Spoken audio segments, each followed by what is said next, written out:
A battered pickup truck skids to a stop, snow and mud flying through the frigid Iowa air. Out steps Jonas Fletcher, a rugged Vietnam veteran and lifelong farmer on the brink of losing his family's land to ruthless banks and corporate greed. On that same icy road stands a woman, her expensive sedan stalled, the hood steaming in defeat. Little does Jonas know, he's just rescued Evelyn Harrington, the billionaire heiress to America's largest auto empire. This chance meeting will ignite an explosive story filled with courage, unexpected alliances, and a desperate fight to preserve the American farmer's way of life. Will Jonas reclaim his legacy, or will corporate power destroy everything he fought to protect? Stick around until the end. You won't believe the twist awaiting you. And don't forget to subscribe, hit that bell icon, and join us as we tell powerful stories that honor heroes, celebrate resilience, and bring back memories of classic American grit.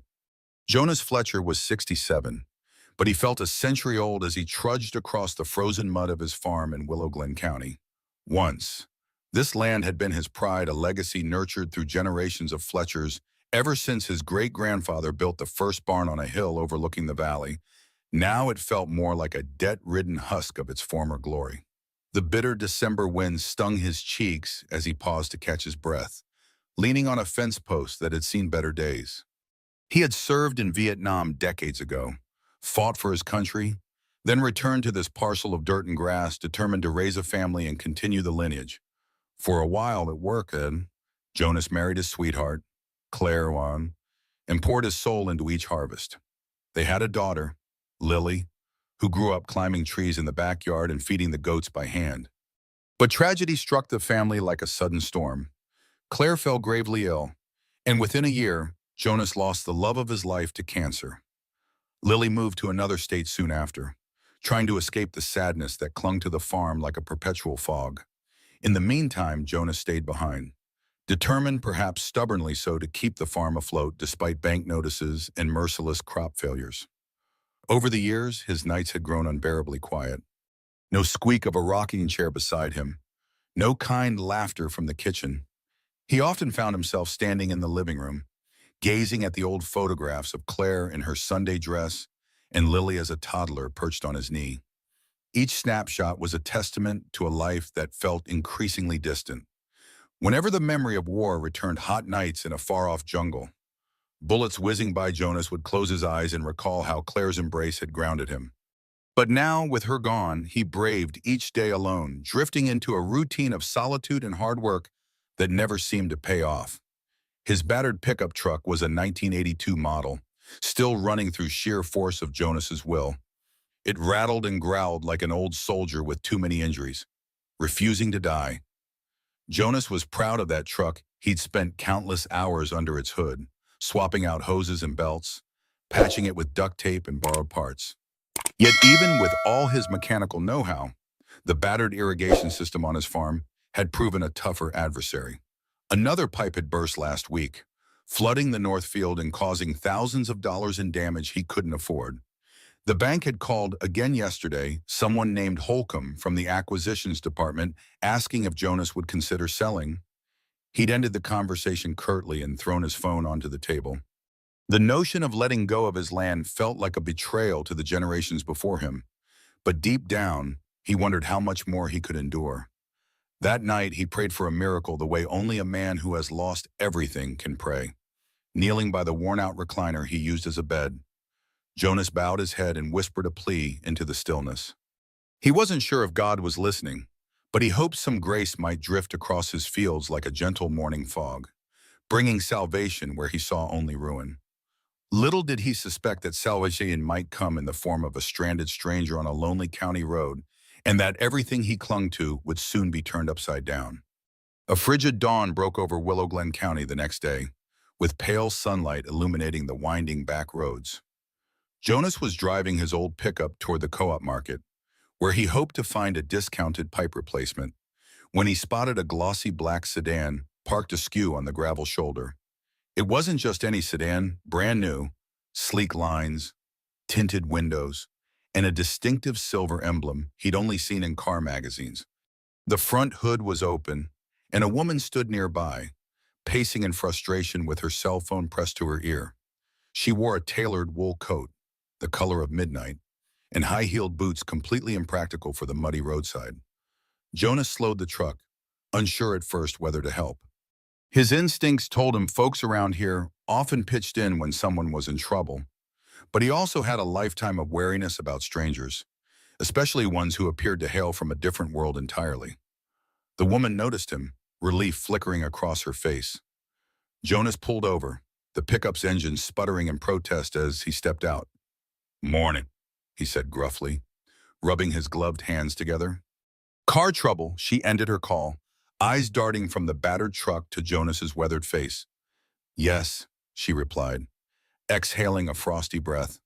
"Something's wrong with the engine. I think." The battery light came on, and then everything just stopped. Her accent was neutral, her tone polite yet tense. Jonas approached the open hood, scanning for obvious issues. He'd worked on enough engines in his time to suspect the alternator or battery might be the culprit, but this was no ordinary car. The mass of plastic covers and specialized parts made his old truck's engine look like a dinosaur. He glanced at her again. "I might not be able to do much on the roadside." "Ms. Call me Evelyn," she interjected, noticing his hesitation. "Evelyn Caldwell." Jonas raised an eyebrow at the name, but let it pass. "Jonas Fletcher." He offered. "I live a few miles up that way." He gestured vaguely toward farmland. "I can tow your car back if you need, or give you a lift into town. There's a garage, though it might not stock parts for a car like yours." Evelyn bit her lip. "If you could just help me get somewhere safe, that'd be great. My phone's almost dead, and I'm not exactly dressed to hike." Jonas gave a wry chuckle. "No, ma'am, you're not." He fetched a chain and hooked it up beneath the car's front bumper, carefully avoiding damaging the sleek exterior. While he worked, Evelyn glanced around the desolate landscape, leafless trees, frosty fields, and a sky the color of lead. "Is it always this quiet?" she asked. He shrugged. "Quieter these days. Used to be more farms, more people." She nodded, sliding into her car to steer while Jonas eased his truck forward, gently pulling her vehicle along. It was a slow, bumpy process down the back road, the chain clanking against gravel. Evelyn watched Jonas through her rearview mirror with cautious curiosity, as if he were an artifact from another era. For his part, Jonas felt an odd mix of protectiveness and apprehension, a sleek city car stranded on his territory, and a woman who seemed out of place. Both might just complicate a life already on the brink of collapse. He sighed, setting his jaw. Sometimes good deeds had a price, but he couldn't turn away. This was how folks in Willow Glen were raised, no matter how worn down you felt. You never abandoned someone in trouble. By the time Jonas managed to tow Evelyn's car the last mile, the sky had brightened to a dull gray. They arrived at his property, a sprawling stretch of farmland dotted with old oaks. The main house, a modest two-story structure with peeling paint and a sagging porch, sat at the end of a gravel driveway. Several broken fence posts lined the property boundary, and beyond them were acres of fields lying dormant for winter. As Jonas unhooked the chain, Evelyn stepped out of her sedan, wincing when her heels sank into the muddy ground. "You can leave your car right there," Jonas said, "and I'll see if I can call up the nearest garage. But, fair warning, it's a small operation. Might take 'em a day or two to get the parts you need." Evelyn pulled her coat tighter. "Thank you. I didn't expect to get stranded like this. I was just traveling through, and the GPS directed me off the main highway." Jonas motioned for her to follow him inside the house, explaining that it was warmer there. The interior was sparsely decorated. A threadbare rug lay across the living room floor, and a dated recliner faced an old television set. On the mantel stood a few framed photos, a younger Jonas in uniform, medals pinned to his chest, a smiling woman with warm eyes Claire by his side, and a teenage girl in pigtails. Evelyn took in these details with subtle fascination, sensing the presence of family stories left half told. "Let me check if the landline still works," Jonas said, disappearing into the kitchen. Evelyn stood awkwardly in the living room, noticing the silence beyond the ticking clock on the wall, This house felt suspended in time, holding on to echoes of memories that were all but vanished. She was used to the hum of city life conference calls, the clack of heels on marble floors, the glow of skyscrapers. Here, Mom, there was only the faint whistle of wind against old windows. After a minute, Jonas returned, grimacing. Phone's out again. Storm must have knocked something loose. I've been meaning to fix it. He hesitated. Might be best if you stay here till morning. The roads aren't great, and you won't find a hotel for miles. Not sure you'd want to, anyway. Town's got only one little motel. Evelyn glanced outside, spotting the sky thickening with a fresh wave of gray clouds. A flicker of concern crossed her features. But Jonas's expression, stony yet kind, reassured her that he wasn't some threat. All right, she agreed, removing her coat, but let me pay you for the trouble. I don't want to impose. He shook his head firmly. Not necessary. If you're hungry, I can whip up something. Got some beans, maybe a bit of ham left. She offered a small, grateful smile. That would be wonderful. While Jonas busied himself in the kitchen, Evelyn walked around to study the photos more closely. She paused at the one with Jonas and Claire, picking it up. A heavy pang of emotion tugged at her chest, though she wasn't sure why. Perhaps it was the wistfulness in Jonas's gaze that morning, or the quiet sadness that permeated this old farmhouse. She replaced the photo gently, noting how the edges of the frame were worn from years of being held. Deep down, she felt an odd mixture of curiosity and compassion for the man who'd rescued her. She also felt a pang of guilt for not revealing her true identity, especially given that she recognized his battered pickup truck might be the sort of thing her company, Caldwell Motors, rarely designed for. But for now, it was best to keep her secrets until she understood just how deeply Jonas Fletcher's story would intertwine with her own. Snow began to fall by late afternoon, thin flakes swirling in gusts against the windows. Jonas stoked the living room's wood-burning stove, occasionally glancing at Evelyn, who sipped tea from a chipped ceramic mug. The meal had been simple canned beans, toasted bread, a few slices of ham he'd salvaged from last week's groceries. She hadn't complained, which impressed him more than he cared to admit. Earlier, they tried to fix the landline without success. Even if Jonas had managed to get it running, the local garage might be closed until morning. He'd lent Evelyn an old, oversized sweater and a pair of wool socks that dwarfed her feet. The incongruity made him smile. She moved around the living room, studying the old war medals displayed in a glass case near the bookshelf. Those from Vietnam, she asked softly, her voice respectful. Jonas nodded. I was drafted in '69, served 2 tours, came home in '71, sometimes feels like another lifetime. She pursed her lips thoughtfully. My father, well, he once told me about that war, said it changed this country forever. Jonas inhaled sharply. Her father, she hadn't mentioned much about her family, but he let it pass, focusing on the swirling snow outside. It sure did, he murmured. Then, in a rare moment of openness, he added, I came back with a few scars, some you can't see. Evelyn placed the metal case back carefully. We all carry invisible wounds. I think a short silence fell between them, broken only by the pop of wood in the stove. Jonas studied her, his uninvited guest who seemed so polished, yet oddly vulnerable. She carried herself like someone used to giving orders, or at least navigating rooms full of high-powered personalities. But here she was, stranded in a rundown farmhouse, warming her hands by a sputtering stove. You said your name's Caldwell, Jonas asked, trying to break the tension. She nodded. Yes, Evelyn Caldwell. Family local, she shook her head. No, they're based in Detroit. Jonas seemed about to pry further, but stopped himself. Everyone had their secrets, and it wasn't his place to dig if she didn't want to share. You're welcome to the spare bedroom, he offered. Standing up, don't mind the boxes. I've been clearing out some of my wife's old things. His voice grew softer at that admission. Evelyn rose as well, stepping closer. I'm sorry for your loss, she said, and the genuine sympathy in her eyes disarmed him. He nodded, swallowing hard. Thank you, it was cancer. Years back now. She was my anchor. She opened her mouth to respond, but Jonas turned away, leading her down the hall to a small room filled with dusty boxes and an old dresser. A narrow bed lay against the wall, covered by a faded quilt.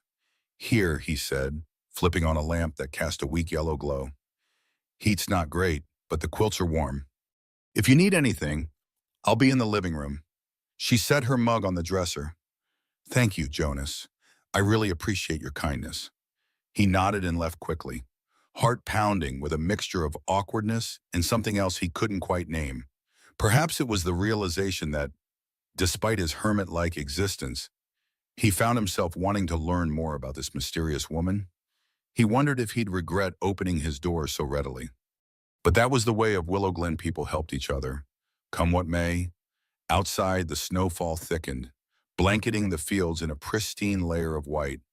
Inside, Jonas stared at the flickering stove, haunted by memories of Claire and the slow demise of his once proud farm. He didn't know it yet, but tonight was the quiet before the storm. Forces beyond his understanding were already in motion, and Evelyn Caldwell was the catalyst who would soon shake the foundations of his life, both for better and for worse. Jonas woke at dawn, stiff from another night spent in his recliner. A dull ache spread across his lower back as he rose, dropping a couple more logs into the stove. The snowstorm had left a sparkling sheen over everything outside. He wondered if the roads would be passable enough to reach the garage today. As he glanced toward the hallway, he saw Evelyn's door slightly ajar. She emerged moments later, hair slightly mussed, the borrowed sweater slipping off one shoulder. "Morning," she said, voice husky from sleep. "I hope you don't mind. I found some coffee in the kitchen." Jonas grunted with a half smile. "Help yourself. Don't get too excited, though it's instant." They shared a quiet breakfast of black coffee and leftover toast. The awkwardness of being near strangers manifested in hesitant smiles and polite nods. After tidying up, Jonas offered to see if he could get her car running enough to drive it into town, but Evelyn hesitated. "I'd appreciate that," she said. "But before we go, could I walk around the farm a bit? I'd like to stretch my legs." Jonas was surprised. Most visitors, especially outsiders from more urban backgrounds, weren't exactly eager to trudge through snow and mud, but he agreed. He grabbed a second coat for her from the closet, an old one that belonged to Claire, though he didn't mention that, and they headed out. Boots crunching over fresh snow. The morning sky was clear, a crisp blue overhead. As they walked, Jonas pointed out the different sections of his land, the North Field, where he grew corn in the warmer seasons, the battered irrigation system that snaked along a shallow ravine, the dilapidated barn that had once housed cows back when he was younger and more ambitious. Evelyn took everything in with keen interest, stopping frequently to run her hand along a worn fence or peer at the equipment. "Your irrigation system seems old," she remarked, crouching by a rusted pipe. "When's the last time you replaced any of this?" Jonas snorted. "Replaced, more like patched and prayed. I don't have the funds to overhaul it.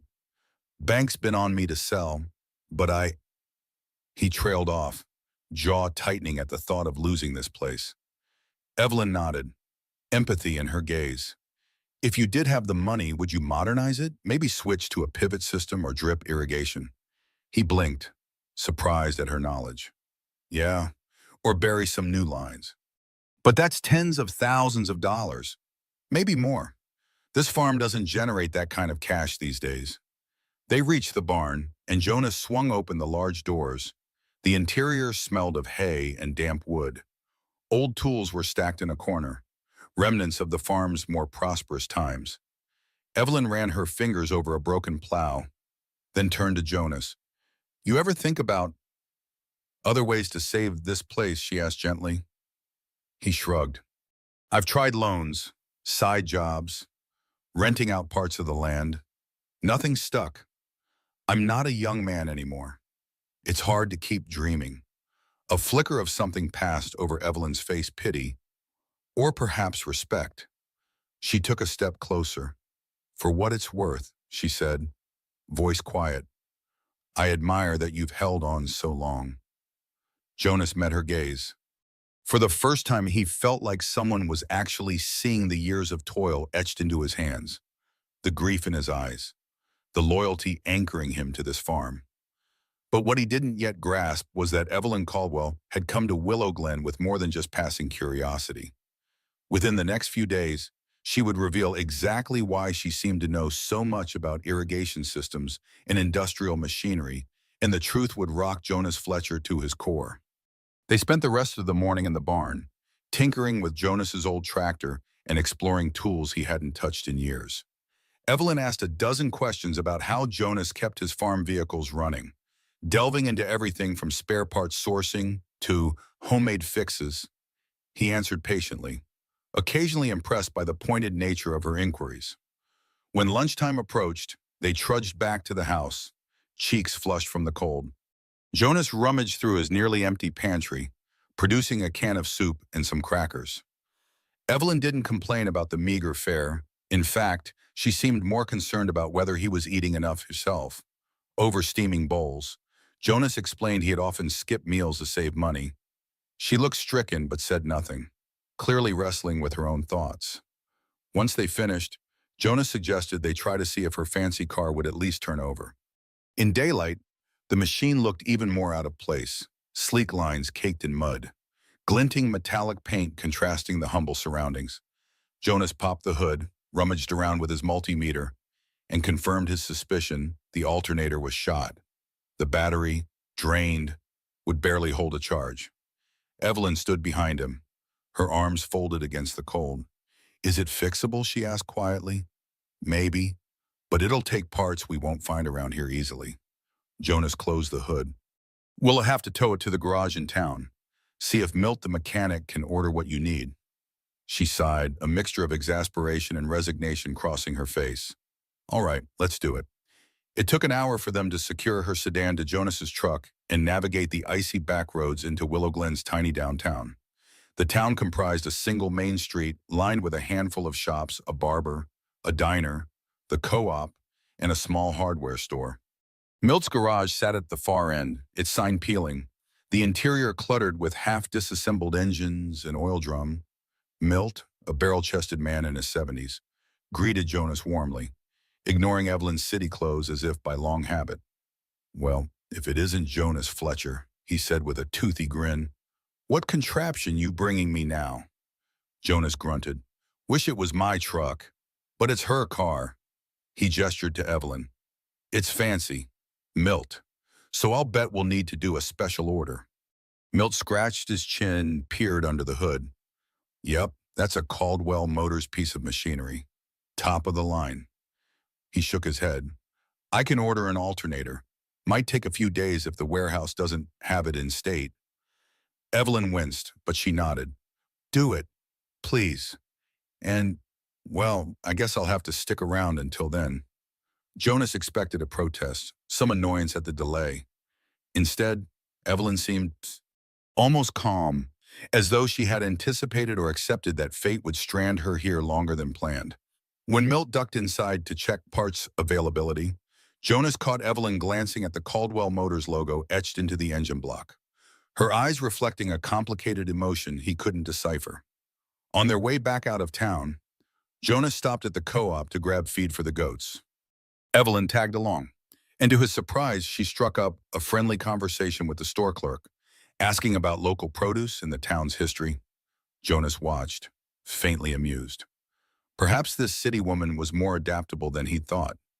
He just couldn't shake the notion that there was something she wasn't telling him, some piece of her story that explained why she was so comfortable discussing everything from engine layouts to farmland viability. Little did he know, the revelation would come sooner rather than later, and it would challenge his trust in ways he never expected. That evening, a biting wind rattled the house as Jonas secured a spare set of blankets for Evelyn's makeshift guest room. After another humble meal, this time scrambled eggs and canned tomatoes, he noticed how quiet she'd become. She stood by the window, staring out into the darkness of the countryside, lost in thought. The glow from a small lamp fell across her features, revealing a mix of worry and regret. He approached, clearing his throat softly. "You all right?" Evelyn turned, offering a small smile. Just thinking about everything I'm missing back home, I guess. Meetings, obligations. My family will be wondering where I am. Jonas nodded. You can use my cell phone if you need. Service is spotty, but it might work. She hesitated before accepting. After several attempts, she managed to connect to a call, stepping into the hallway to speak in hushed tone. Jonas busied himself cleaning the dishes, but he couldn't help eavesdropping on the muffled conversation. He picked up fragments. Delay. Yes, I know. We'll finalize. Not sure when. The tension in her voice was palpable. When she returned, she seemed more guarded, her eyes darting around as though she suspected Jonas might have overheard. Thanks, she said stiffly, returning the phone. No luck with the signal. I left a voicemail, at least. An uneasy silence hung in the air. Jonas decided to break it by suggesting they retire early. Before heading to his recliner, he placed a few logs in the stove, ensuring the house would stay reasonably warm overnight. Evelyn lingered, glancing from the flickering flames to Jonas as though she wanted to say something but lacked the words. He sensed her internal turmoil but gave her space. Everyone in Willow Glen had their own burdens, and it wasn't his habit to pry. Still, he couldn't shake the feeling that Evelyn Caldwell was torn between two worlds, one she had carefully built, and another she hadn't expected to discover. In the deep of night, Jonas found himself tossing and turning, thoughts drifting to the bank notices on the kitchen counter. The weight of potential foreclosure pressed heavily on his mind.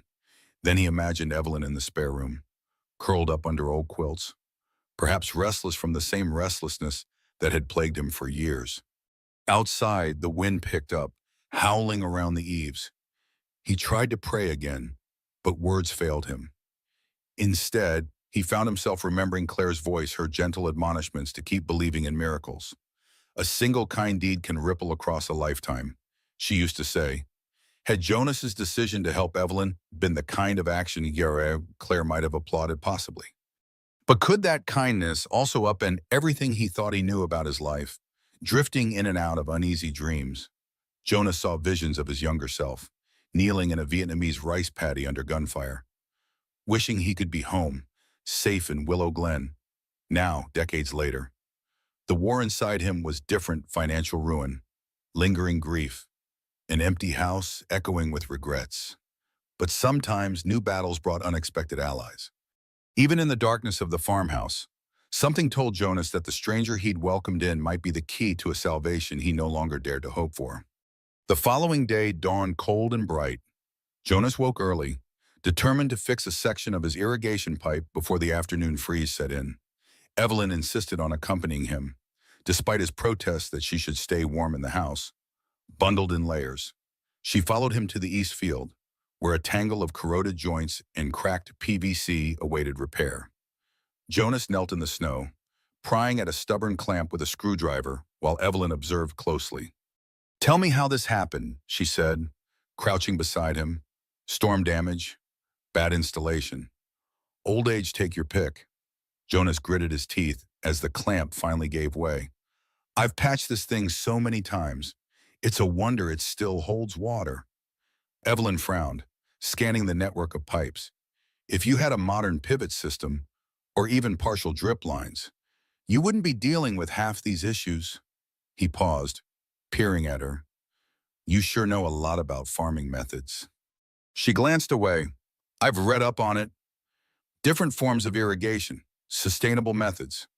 It's an interest of mine." Jonas huffed in amusement. "And here I thought you were some corporate lawyer or something." She froze for a second, then forced a chuckle. "I get that a lot." Silence settled between them, broken only by Jonas's grunts as he tightened a makeshift fitting. Once finished, he tried to start the water flow from the nearby well pump, only to be met with a hiss and trickle. Frustrated, he slapped the side of the ancient pump. Damn it, probably rusted. Evelyn stood up, brushing snow from her knees. "Let me help." Without waiting for permission, she joined him at the pump, fiddling with the valves. "Careful, these hoses can burst under pressure," Jonas warned. She gave him a nod, adjusting the main valve gently. "Here, ease it forward too much." and you'll get backflow. His eyebrows shot up. How do you... But before he could finish, water sputtered, then burst through the patch, spraying them both in a cold, narrow jet. Evelyn yelped as Jonas lunged to shut it off. In seconds, they were drenched, laughing in spite of themselves at the ridiculousness of the situation. Panting from the exertion, Jonas wiped water from his face. Well, you tried. Evelyn wrung out a sleeve, cheeks flushed pink from the cold. We'll just have to do better next time. Their laughter faded as they stood close, hearts pounding. Jonas felt a momentary rush of warmth that had nothing to do with physical proximity. She wasn't just a stranded city driver anymore. She was someone who wanted to roll up her sleeves, who shared frustrations over broken machinery, who could find humor in a sudden burst of freezing water. Something in Jonas's chest stirred a faint echo of companionship he hadn't felt since Claire. Before they could linger in that feeling, a shout rang out behind them. Jonas turned to see his neighbor, Harold Gunderson, flagging them down. Jonas Harold Holloward, need you to come quick. The county inspector's here, and he's asking about overdue property taxes. With a ragged sigh, Jonas signaled his understanding. He muttered an apology to Evelyn and trudged off, worry lines creasing his forehead anew. She followed close behind, glimpsing the tension in his shoulders. In that moment, it became painfully clear that Jonas was fighting not just mechanical breakdowns, but a bureaucratic system that seemed eager to swallow his farm whole. Little did either of them realize. Harold's news was just the tip of an iceberg, and soon, a much larger revelation would thrust them into a deeper conflict, forcing Evelyn to reveal who she really was. By the time Jonas reached the front porch, he found a county official with a clipboard flipping through pages, barely acknowledging the old farm dog barking at his heels. Harold stood nearby, arms crossed in solidarity. When the inspector looked up and saw Jonas, he tapped a line on his clipboard. Mr. Fletcher, we've attempted to contact you about overdue property taxes. You're at risk of a lien if payment isn't made soon. Jonas's shoulders sagged. Another blow. Another set of fees he couldn't afford. I'm trying to get the money, he said through gritted teeth, voice trembling with frustration. Just need more time. The inspector offered a perfunctory nod. We can grant a 30-day extension. But after that, his tone indicated the obvious outcome. He handed Jonas a paper, then headed back to his county-issued sedan, leaving behind an air of doom. Harold spat into the snow as the car drove off. That's the last thing you need right now, Jonas. Yeah, Jonas mumbled. I'll figure something out. Evelyn stood behind him, watching with mounting concern. Harold shot her a curious glance before tipping his cap. Ma'am, you must be the one Jonas was talking about. Car trouble, right? She nodded politely. Yes, sir. Evelyn Caldwell. Harold gave a polite shrug. Well, welcome to Willow Glen, I suppose. Ain't much, but some of us still call it home. With a pat on Jonas's shoulder, he excused himself. Call me if you need anything. This farm's important to us. Jonas, you know that. As Harold disappeared around the bend, Jonas turned to Evelyn, noticing her expression of heartfelt sympathy. He muttered an embarrassed apology. Didn't mean for you to get dragged into my troubles. Evelyn shook her head. Don't apologize. I'm sorry you're dealing with so much. She lifted the county notice from his hand. Is it as bad as it looks? Jonas let out a long breath. Worse. Between the property taxes, the mortgage, and the failing equipment, I'm nearly underwater. A big corporation, Redwood Holdings, has been sniffing around, offering to buy the farm. He cast a bleak gaze across the snow-laden fields. I swore I'd never sell. It's been in my family for generations. But I don't know how much longer I can hold on. Evelyn's eyes flashed with something that looked like resolve. She opened her mouth, then closed it, struggling with an internal debate.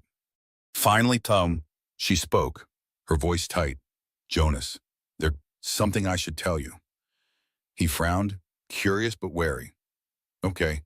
Before she could continue, a horn sounded from the driveway. Milt's tow truck rumbled in, hauling a battered old generator Jonas had asked him to look at weeks ago. The moment shattered the gravity of Evelyn's confession. She swallowed and shoved her hands into her coat pockets. Let's, let's talk later. Jonas nodded, though a kernel of suspicion took root in his mind. He thanked Milt, who unloaded the generator.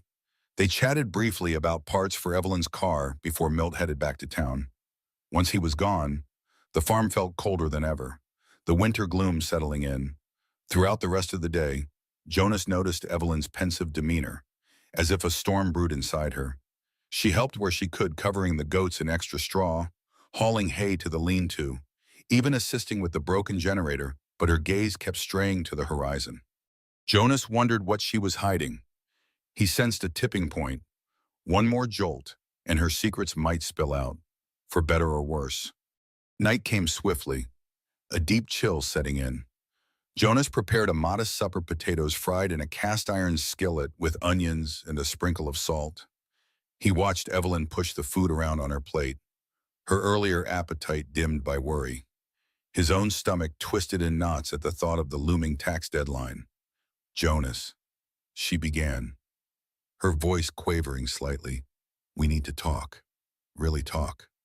He set down his fork and leaned back in his chair, trying to mask the apprehension tightening his chest. All right, she took a slow breath. My name is Evelyn Caldwell. Yes, but there's more to it. My father is Lawrence Caldwell, the founder of Caldwell Motors. I'm not just some random driver who wandered off the highway. Jonas stared at her. The name Caldwell Motors carried weight, one of the country's largest automotive manufacturers, known for luxury sedans, electric vehicles, and a global reach. Her sedan's brand suddenly clicked in his mind. You're part of that Caldwell family. She nodded. I'm the vice president of research and development.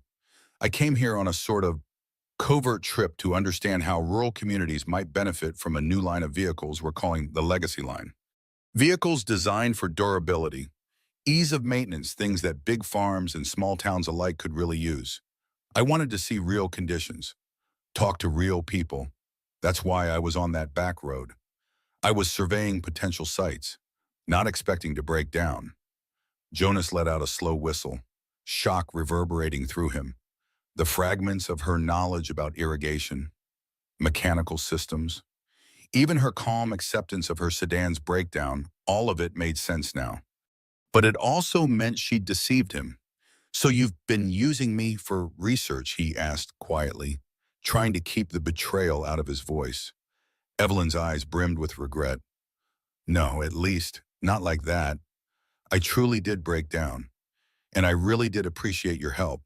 Everything I've seen here, everything about you and your farm, it's changed me. I just wasn't sure how to tell you once I realized how complicated it might become. I'm sorry. Jonas ran a hand across his stubble, processing the bombshell. Anger flared momentarily, but it was tempered by the reality that she'd never outright lied, just omitted a monumental piece of information. So, what does this mean? You want to buy my land for some facility? Evelyn shook her head vigorously. No, that's Redwood Holdings, not us. Our approach is different. I want Caldwell Motors to partner with rural farmers for pilot programs testing the vehicles where they matter most. And your farm, I see a place where we could demonstrate that if we fix real problems, like your irrigation or your battered equipment, maybe we can do the same for other communities. Jonas felt the weight of her words, the possibility of salvation, but he also felt cornered. So, you want to swoop in and rescue me? Is that it? She flinched. Jonas, I don't want to swoop in. I want to help, yes, but I'm also drawn to this place, to you. The resilience I've seen here is what we at Caldwell Motors have lost. We've been designing sleek, disposable cars for wealthy clients. But I believe in something else, something more sustainable. Tension thrummed between them like a taut string, ready to snap. Jonas stared into Evelyn's earnest eyes, torn between gratitude and indignation. Could he trust her? Was she truly here to help? Or was this just another corporate maneuver? And beneath it all, another emotion brewed, something that felt dangerously close to hope. The following morning, Jonas was out by the barn before first light, mind swirling with conflicted thoughts. He'd barely slept, replaying Evelyn's confession until exhaustion overcame him. Now, in the crisp, pre-dawn air, he tried to clear his head by hauling hay and checking on the goats. But as he tossed bales into the pen, he heard the crunch of boots on frozen ground behind him. He turned to see Evelyn, bundled in the coat he'd loaned her. She appeared resolute, yet a bit hesitant. "I know last night was a lot," she began, voice soft. "Can we talk more?" Jonas leaned against the barn wall, crossing his arms. "I suppose." She stepped closer, her breath visible in the cold. "What I didn't say is that Caldwell Motors is on the brink of a big internal shift. My father's stepping down, and the board wants to double down on luxury markets. But I've been pushing for something else, this legacy line idea. Trucks and SUVs that could last decades, built with modular parts so farmers can fix them without a specialized computer." She paused, assessing his reaction. "We got pushed back. The board said we didn't understand the real market. That's why I came here. Incognito. I needed real data. Real stories." Jonas frowned, glancing out at the barren fields. "So, you're basically doing field research for some corporate pitch." "I was," Evelyn admitted, "but it became more when I met you." "Your story. This farm, it's exactly what I've been trying to fight for at Caldwell Motors. A place where vehicles are more than status symbols. They're tools that help people survive and thrive." He studied the hay at his feet. "I won't lie, I need the help. I'm drowning in debt. The irrigation is shot, and Redwood Holdings hounds me every week. But how do I know you won't just cut me loose once you get your data?" A flash of hurt crossed her features. "You don't. But I promise you, I have no intention of abandoning Willow Glen. Jonas, if you let me, I'd like to propose a formal partnership to the board, turn your farm into a pilot test site for the legacy line. Caldwell Motors would fund an irrigation overhaul and provide new machinery prototypes in exchange for your honest feedback and real-world data." Jonas exhaled, relief mingled with fear. That sounded almost too good to be true. "What's the catch?" She managed a small smile. "Caldwell Motors invest in your farm's infrastructure. You sign a contract agreeing to test and review each prototype. We'll come out here, run trials, gather feedback. You'd also attend some corporate meetings, speak about your experiences. It'll be a bit of media spectacle. I won't lie, but it's not a sale. This land stays yours." Silence stretched as Jonas mulled over the enormity of the proposition. It felt like a lifeline, yet a lifetime of caution, combined with the heartbreak he'd endured, held him back. "What about Redwood Holdings?" he finally asked. "They want to buy me out. If they find out Caldwell is involved, they might pressure the county to shut me down." Evelyn straightened her posture, a flicker of steel in her eyes. "Caldwell Motors has resources. If Redwood tries anything, we'll fight them legally. They won't bully you under my watch." A rooster crowed in the distance, punctuating the moment. Jonas stared at Evelyn, half convinced he was still dreaming. She was offering a path to save his farm and restore dignity to a life battered by loss. But trusting someone meant risking more heartache. Could he take that leap? The old scars on his soul cautioned him to remain guarded. Yet the stubborn spark inside him yearned to grab this chance before it slipped away. Evelyn spent the next few hours drafting a preliminary agreement on Jonas's old laptop. She sat at the kitchen table, the warm light of mid-morning flooding through the window. Jonas hovered nearby, arms folded, occasionally making suggestions. His wariness hadn't completely faded, but a fragile optimism grew with each sentence they typed. They spelled out the basics. Caldwell Motors would allocate funds to fix key infrastructure, irrigation first, then barn repairs, possibly even a new tractor prototype. In return, Jonas would act as a consultant, providing daily logs, feedback, and hosting visits from engineers and design teams. The contract included clauses allowing Jonas to end the deal if Caldwell Motors failed to uphold their commitments. By noon, both felt mentally drained. Evelyn saved the document on a USB drive, letting out a shaky breath. "I'll have to present this to the board," she said, rubbing her temples. "They might push back, but my father still holds a significant stake, and I'm certain I can persuade him. He cares about brand heritage and knows the public is turning toward sustainable solutions. Jonas nodded, trying to maintain a steady front. The weight of hope pressed on him, terrifying in its own way. When do you need to leave to do that? She hesitated.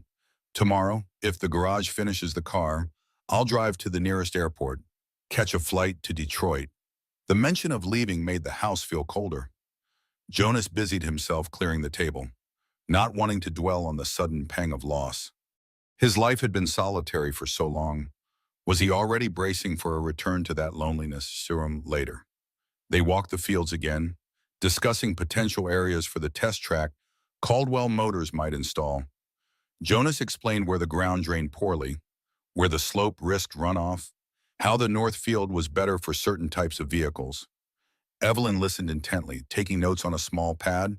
Occasionally, they'd pause to watch the goats amble by the fence. The hush of winter lay over everything.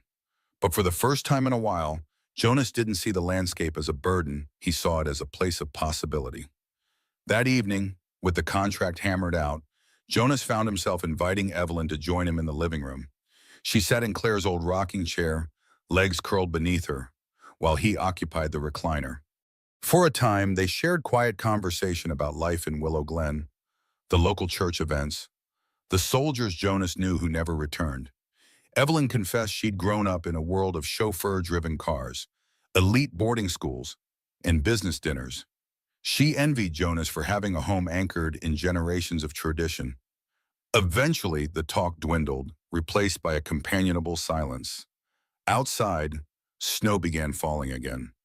Jonas watched the gentle drift of flakes illuminated by the porch light, feeling a softness in the air that mirrored his own guarded heart beginning to thaw. He thought of Claire, how she might have teased him for being so slow to open up to someone new. A pang of guilt and nostalgia washed over him, but it was accompanied by gratitude for the first time in years. Jonas sensed a path forward that wasn't gloom and defeat. And as he glanced at Evelyn, who was gazing at the quiet swirl of snow with the same sense of reverence, he realized that sometimes help arrived in ways one couldn't predict. A stranger turning into an ally, a corporate VP revealing a wounded idealist's heart. Tomorrow, she'd leave to fight for this contract on his behalf, and he couldn't deny that a piece of him would go with her. True to Milt's word, the necessary parts for Evelyn's car arrived by the following afternoon. Jonas offered to drive her into town, the truck rattling over patches of ice and slush. The conversation was subdued, each of them preoccupied by the enormity of what lay ahead. Evelyn was about to return to a corporate boardroom and stake her reputation on a venture few executives would readily embrace. Jonas was placing his farm, his entire life, in the hands of someone who, just days ago, had been a complete stranger. When they reached Milt's garage, the sedan was waiting, hood closed and gleaming under the fluorescent lights. Milt insisted on a final diagnostic before handing over the keys, giving Jonas and Evelyn a moment alone in the corner of the shop. She brushed imaginary dust from her coat, not meeting his gaze. If all goes well, the board will approve this pilot program. Then I'll be back within a week or two with a team of engineers. We'll start the irrigation overhaul right away if we can get the local contractors on board.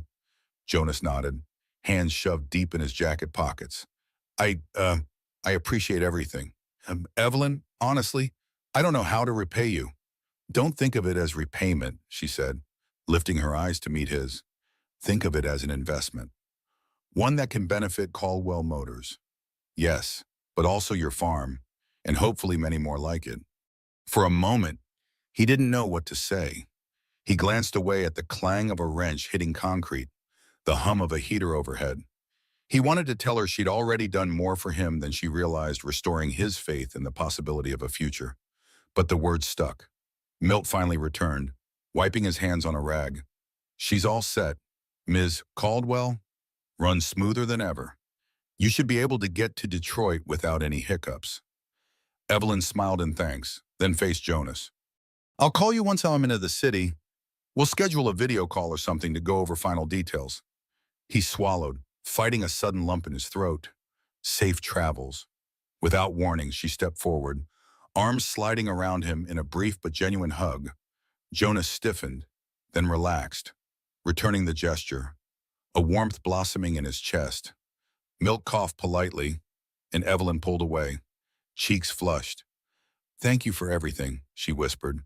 Jonas only managed a curt nod. He watched her climb into the sedan, heart pounding as the engine purred to life. The car turned onto the snowy street, taillights growing faint in the distance. As the hum faded, the old emptiness crept back into Jonas's mind. But this time, there was a crucial difference. He had a spark of hope to cling to. Stepping outside, Jonas found the snow-laden sky strangely quiet. He let out a visible breath, recalling every detail of the past few days, the improbable breakdown, the nights by the stove, the discussions about farmland and vehicles built to last. He had no illusions that everything would be easy.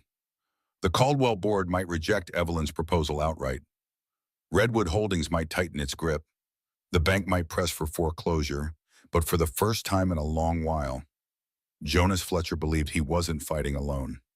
Turning back to the truck, he rubbed a palm across the hood, thinking, "Hang in there, old friend. We might just have a future yet." Then, with a final glance down the road where Evelyn Caldwell's sedan had disappeared, Jonas climbed into the driver's seat, started the engine, and headed home to await whatever came next. The next week crawled by in slow increments of anxiety. Jonas kept himself busy with the usual farm work, hauling feed, patching fences, chopping firewood, anything to keep his hands occupied and his mind from wandering to worst-case scenarios.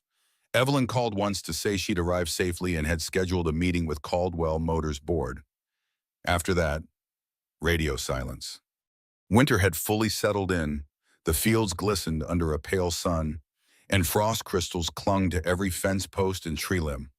Jonas cursed the defunct irrigation lines, but took solace in the fact that, for once, the frozen ground was a blessing, no immediate floods or muddy disasters to handle. Late one afternoon, as he was returning from the barn, his phone buzzed in his jacket pocket. He nearly dropped the bale of hay in excitement. Evelyn's voice crackled on the other end, punctuated by background noise that sounded like city traffic. "Jonas, are you there?" He gripped the phone, heart hammering. "Yeah, I'm here. Everything okay?" She let out a laugh, half giddy, half exhausted. "We did it. The board approved the pilot program. My father backed me up, and we secured a decent budget to launch the legacy line on a small scale. Your farm is officially the first test site, assuming you're still willing." Jonas closed his eyes, relief washing over him. That's incredible news.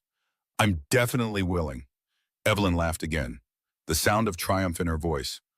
"I'll be back this weekend with some engineers to assess the irrigation situation. We're also bringing prototypes for you to evaluate. This is happening. Jonas, we're really doing it." After the call ended, Jonas leaned against the side of his barn, breathing hard. He could scarcely believe it, a second chance. A lifeline. He half expected the bubble to burst, to wake up and find himself still drowning in debt, without hope. But no, this was real. True to her word. That Saturday, 3 black Caldwell Motors SUVs rolled down Jonas's driveway. Evelyn stepped out first, leading a small team of bright-eyed engineers. Jonas greeted each person politely, though his focus kept returning to Evelyn. She'd swapped her city heels for boots, her designer coat for a sturdy jacket, yet she still carried that calm confidence he'd come to admire and, if he were honest with himself, something deeper. They spent the entire day surveying the farm. The engineers asked dozens of questions about water flow, soil composition, field layouts, and Jonas's aging machinery. They took notes and photos, measuring everything from the barn's dimensions to the exact slope of the fields. In the afternoon, they test drove 2 prototype trucks, rumbling around the muddy perimeter, checking suspension and traction. Jonas felt a strange sense of validation each time he pointed out a flaw or improvement. Evelyn, meanwhile, acted as the bridge between Jonas's practical knowledge and the engineer's technical jargon. She translated farmer speak into corporate metrics, ensuring everyone stayed on the same page. Multiple times, Jonas caught himself smiling, grateful beyond measure for her presence. He knew he still had a mortgage and taxes to tackle, but that bleak sense of impending doom was gone, replaced by the electric possibility of a future. That evening, the crew headed back to the motel in town, leaving Evelyn behind with Jonas's blessing to stay at the farmhouse. As dusk fell, the two of them stood on the porch, watching headlights vanish into the distance. "We did it," Evelyn murmured, leaning on the railing. Jonas nodded, wrapping an arm around her shoulders to ward off the chill. The hush of winter once more enveloped them, but now it felt peaceful, a promise rather than a curse. Over the subsequent months, Caldwell Motors moved swiftly. Crews arrived to dig trenches and install a brand new irrigation system. Jonas watched with awe as advanced pivot arms took shape, promising even water distribution across his fields once spring arrived. A prototype tractor, sleek yet sturdy, was delivered for Jonas to test, sporting sensor-driven features that could be turned off if he preferred the old-school manual operation. He was initially skeptical, but found himself grudgingly impressed by the efficiency. Engineers and reporters popped in and out of Willow Glen, shining an unusual spotlight on the once sleepy county. Local residents, who had eyed Evelyn Caldwell with suspicion at first, soon warmed to her. Not only was she bringing jobs and investment, she seemed genuinely invested in preserving the character of the community. Town meetings buzzed with discussions about the Fletcher-Caldwell project, with some folks praising Jonas for holding on to the farm, and others voicing concerns about corporate influence. But Jonas stood firm, explaining that Caldwell Motors wasn't here to exploit them. If anything, it was Redwood Holdings they needed to watch out for. It was during one such meeting, after Redwood's lawyers made an appearance to push for a land acquisition, that Evelyn quietly proposed a plan to Jonas and the townspeople. Caldwell Motors would lease an unused section of Jonas's Westfield to build a testing track. The lease income would help Jonas pay off his overdue taxes and reduce his mortgage burden. In return, Caldwell could operate the track for a set period, offering local farmers opportunities to test vehicles themselves. It was a win-win that no Redwood lawyer could effectively counter. Spring arrived in a cascade of blossoms and thawed ground. Jonas found himself enjoying the daily calls and visits from Evelyn, who stayed in the farmhouse more often than not. They fell into a comfortable rhythm, balancing business with personal connection. On quiet nights, they'd sit by the porch with mugs of coffee, watching the horizon glow with the last rays of daylight. Sometimes, Jonas caught himself thinking of Claire, wondering if she'd approve of this new bond forming in his life. A gentle peace told him she would. As the final piece of the project rolled into place, Jonas realized his debts were no longer a crushing weight. The partnership had revived his farm to the point where the harvest promised a decent profit. He even took on 2 local workers to help expand goat farming, repurposing an old stable. Evelyn's official presence in Willow Glen became less of a novelty and more of a welcome routine, especially as she openly discussed rolling out the legacy line to other rural regions. One evening, after a long day testing the new equipment, Jonas and Evelyn strolled through the pasture. The sky was a tapestry of gold and violet, the air warm with hints of summer. Pausing by a fence, Evelyn turned to him, a tremor in her voice. "There's one more thing I've been meaning to ask," she said. Her gaze flicked to the distant barns, the farm dog barking somewhere, the outline of the newly installed irrigation pivot. Jonas tilted his head, heart pounding. He could sense the significance in her tone. Slowly, Evelyn reached into her pocket and produced a small velvet box. "You saved me when I was stranded," she whispered, eyes brimming with emotion. "Then you let me into your life, your farm, your world. Now I want us to build a new legacy together, both professionally and personally." She opened the box to reveal a modest band with a single diamond. "Marry me." Jonas Fletcher. He felt tears burn in his eyes. In all his years, through war, love, and devastating loss, he'd never imagined a second chance like this. He nodded, voice choked.